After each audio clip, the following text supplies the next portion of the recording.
Okay, this is part 3 of the Lonesome Louie saga.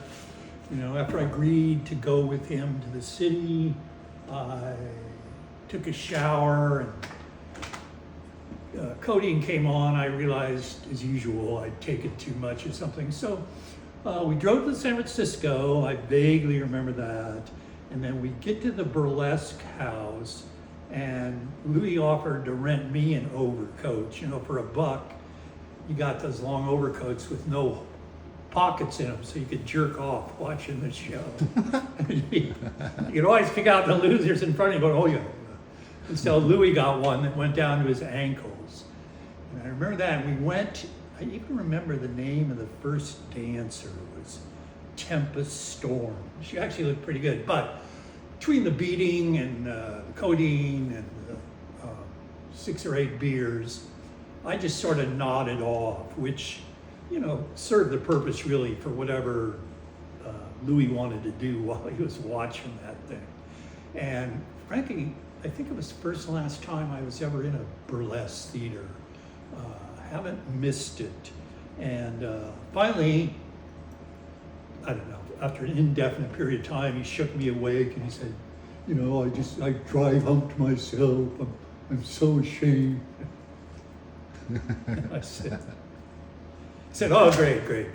And we left there and we went to some bar, as I recall, some small bar off Franklin Street. And, you know, the beating was really starting to take hold in conjunction with too much codeine and all. So I remember we went in a bar and we had a few tequila shots. That's what Louie apparently liked when he wanted to get blasted. And that's pretty much the last thing I remember till I woke up in the Buick. I was, you know, laying across the front seat, and it looked like it was maybe 3 in the afternoon. I sat up and the Buick was parked in some alleyway in San Francisco. And then I noticed, I didn't know where Louie was, and I saw there was a note on the steering wheel, and I opened it up and it said park. I turned over the registration, signed over the registration to the Buick to you.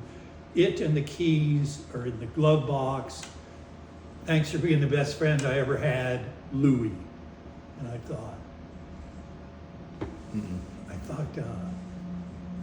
I don't want this Buick. You know, I don't want any car. And then I thought, oh shit. And so I rolled out of the Buick, and I figured I'd see him beside it with a bullet hole in his head or maybe some cyanide foam or some shit. And he wasn't anywhere around. So I opened the trunk, and there was the suicide sack. So I knew he hadn't used that. So I went over and took a piss against a wall, and I thought, well, we're in San Francisco. What would he do to kill himself? And I looked up, you know, at the tall buildings, and I thought, oh, fuck, the guy's gonna jump. You know, the worst death of all, you know. You have time to think, you make a big mess. And so I finished pissing, and I walked up the alleyway, basically looking at the top of buildings all around me, and I got out to the street and almost missed Louie because of it. And it turns out he was right across the street from me, standing at the Greyhound bus stop that went around town. And so I said, hey, Louie, you know, I figured he wasn't going to kill himself, he's just going to take a bus. I said, wait for me. And he looked over at me, he waved, he said something, but he turned around as the bus pulled up and fell backwards onto the cement, and the Greyhound ran over him. Oh, God. I swear, this is what I said later, you could hear his pelvis pop across the street. And, you know, I've been waiting for the light to change, and it did, and you know, I limped over there, and I pushed all the onlookers out of the way, and I knelt down next to him, and you know, he seemed to recognize me, and I said, Louie, why this way? You know, and he said, yeah, you know, I'll even fuck this up, Park. It's very painful and it takes very long. And I said, no, you did great. And someone dragged me out of there. And so I took his Buick and I followed the ambulance to some city hospital there in San Francisco, and they operated on him. It seemed like 2 or 3 hours. And finally, a couple of the surgeons came out and said, he's not going to make it. So much of this was crushed, blah, blah, blah. It's only a matter of time. And so it was strange for me because I lost a friend and a benefactor at once, a guy I really hardly knew. So I thought the least I could do is go to a local bar and toast him in my new Buick. I think. That's kind of my guess. Oh, it must have been what transpired, because the next thing I know,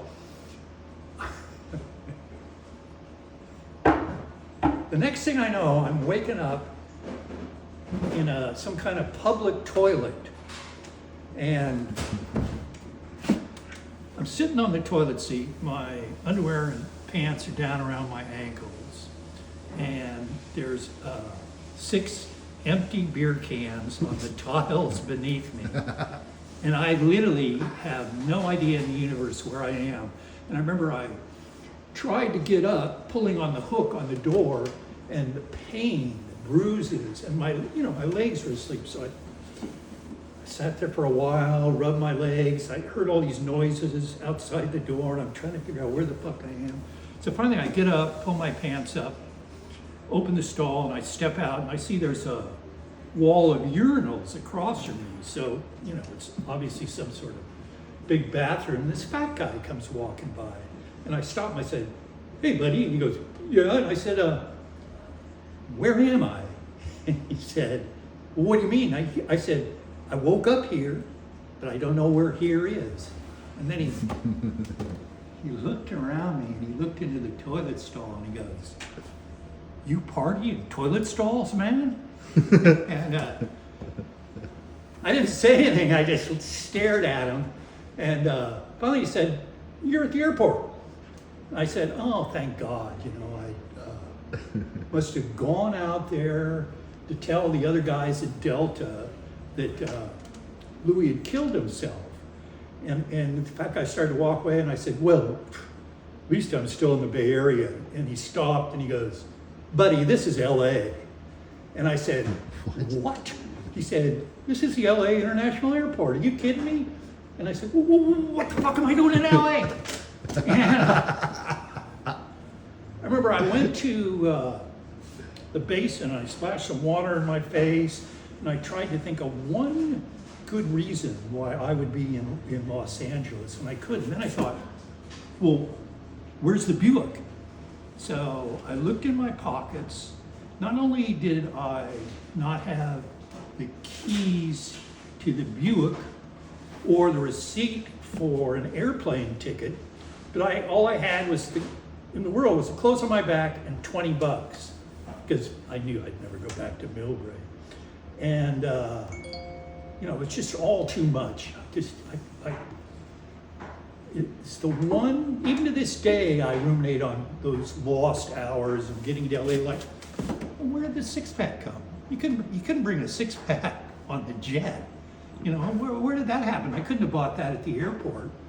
And so I start walking through the terminal looking for a bar, because I need a morning pick-me-up. And the bar I come to, that fat guy is sitting there.